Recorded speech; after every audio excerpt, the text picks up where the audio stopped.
अब इस दास को ज्ञान कराया है। ये देखिएगा, ये समझो उल्टा लटका हुआ एक संसार रूपी वृक्ष है। ऊर्ध्व मूलम अधः शाखम। गीता ज्ञान दाता ने केवल ये बोला है कि ऊपर को जड़, नीचे को तीनों गुण, रजगुण ब्रह्मा, सदगुण विष्णु, तमगुण शिवजी रूपी शाखा वाला उल्टा लटका हुआ संसार रूपी वृक्ष है। और जो इसके सभी छंद यानी विभागों को बता देगा, स वेदविद। कबीर परमेश्वर स्वयं आए थे अपना ज्ञान आप ही बताने के लिए। उन्होंने 600 वर्ष पहले कहा था, अक्षर पुरुष एक पेड़ है, इसको निरंजन कहो या सरपुरुष कहो। सरपुरुष वाकी डार और तीनों देवा शाखा है, पात रूप संसार। जड़ कौन है ये दास बताएगा। ये दास भेजा तत्वदर्शी संत बनाकर। ये जड़ है परम अक्षर ब्रह्म, और ये तना है अक्षर पुरुष, पर ब्रह्म भी कहते हैं इसको। और डार है ये सरपुरुष ब्रह्म, ज्योति निरंजन काल, जो ब्रह्मा विष्णु महेश का पिता है। और इसकी आगे इसके 3 पुत्र इस संसार की शाखाएं हैं, रजगुण ब्रह्मा, सदगुण विष्णु, तमगुण शिव जी। और हम पात रूप संसार। श्रीमद् भगवत गीता, फिर आगे हम श्रीमद् भगवत गीता में। श्रीमद् भगवत गीता अध्याय नंबर 15 का पंचदशो अध्याय प्रथम मंत्र स्पष्ट करता है कि आदि पुरुष परमेश्वर मूल वाले अधः शाखम। ये गलत अनुवाद किया इन्होंने। ये देखो, इन्होंने ही दूसरे मंत्र में 15वें अध्याय के दूसरे श्लोक में अधः माने नीचे, अधः माने नीचे, 2 बार अधः है नीचे। तो यहां ये विचलित हो गए।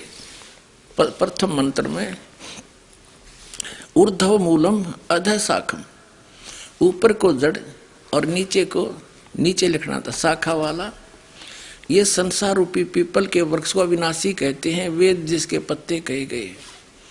उस संसार वृक्ष को जो व्यक्ति, जो संत मूल सहित जड़ से लेकर पत्तों तक तत्व से जानता है, स वेदविद, वह वेद के तात्पर्य को जानने वाला, अर्थात वो तत्वदर्शी संत है। यह पहचान भी बता दी कि तत्वदर्शी संत की खोज कर उसके पश्चात वो सच्चिदानंद घन ब्रह्म की वाणी से परिचित होगा, और उसमें कंप्लीट स्पिरिचुअल नॉलेज है, कंप्लीट।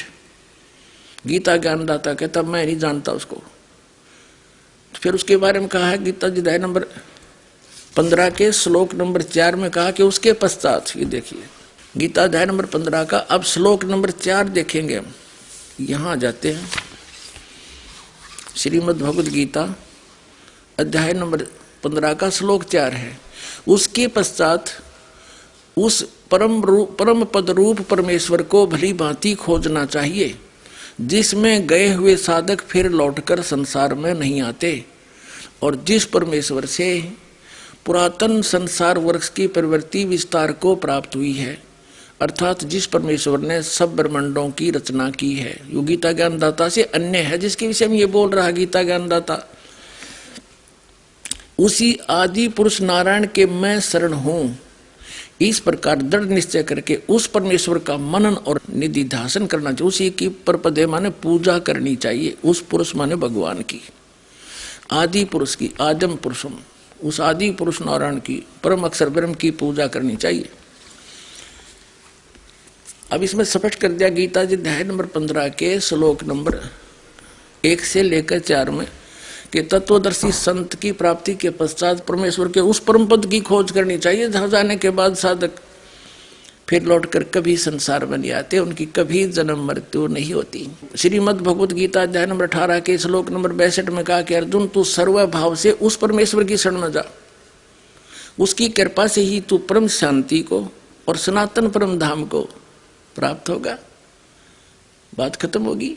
अब गीता ज्ञानदाता अपने विषय में भी कह रहा कि मेरी भक्ति कर, युद्ध करना ही पड़ेगा, जन्म मृत्यु तेरी भी रहेगी मेरी भी रहेगी। यदि तूने परम शांति की आवश्यकता है तो तत्वदर्शी संत की खोज कर, और फिर वो देगा वो मंत्र, वहां जाने की साधना। उसके बाद तू उस परमेश्वर के पास चला जाएगा, उस परमात्मा के उस परम पद की प्राप्ति हो जाएगी, जहां जाने के बाद साधक फिर लौटकर कभी संसार में नहीं आते। अब देखिएगा 8वें अध्याय पर फिर आते हैं। ये है गीता जी अध्याय नंबर 8 का, हम फिर से दोहराएंगे। यहाँ 8वां अध्याय है। प्रथम मंत्र में अर्जुन ने पूछा कि हे परमात्मा, आपने 7वें अध्याय के 29वें श्लोक में, या 7वें अध्याय का 29वां श्लोक है, जो मेरे प्राण होकर के जरा मरण से छूटने के लिए यत्न करते हैं वे तत् ब्रह्म, तत् उस ब्रह्म मान ब्रह्म को और संपूर्ण अध्यात्म को, संपूर्ण कर्मों को जानते हैं।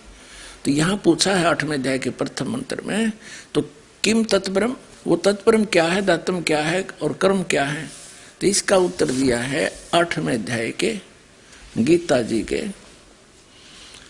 3रे मंत्र में कि वह परम अक्षर ब्रह्म है। और अभी आपने 15वें अध्याय के 1 से लेकर 4 में स्पष्ट कर लिया कि तत्वदर्शी संत वो होगा जो सभी संसार रूपी वृक्ष के विभागों को बता देगा। उसके पश्चात परमेश्वर के उस परम पद की खोज करनी चाहिए, जहां जाने के बाद साधक फिर लौट कर कभी संसार में नहीं आते। तो यहां बताया है कि वो परम अक्षर ब्रह्म है।